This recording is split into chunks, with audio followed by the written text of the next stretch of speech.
Kreu i Partisë Demokratike Sali Berisha konferencën e tij të përditshme nga Selia Blu e nisi me një ngushëllim për familjen e Enea Mekollit dhe kërkoi dhe 1 minutë heshtje. Efektivin e policisë së shtetit të rënë në detyrë gjatë një operacioni policor në Malish të Korçës, e cilësoi si hero. Ai është 2 herë dëshmor. Berisha ndër të tjera deklaroi se vrasësi i efektivit, i cili kërkoi prej 10 vitesh, financohej nga fondet shtetërore.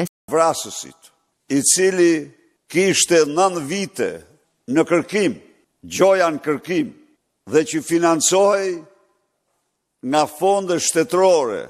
Duke bërë thirrje për hetime të mëtejshme, Berisha akuzoi drejtorin e përgjithshëm të policisë së shtetit Skënder Rita për neglizhencë. Rënja e tij në krye të detyrës ka dhe një problem tjetër madhor, i cili duhet hetohet.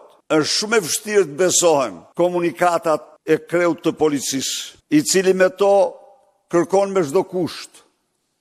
Në vend të dorëheqjes së menjëhershme, kërkon të mbrojë karrigën e tij.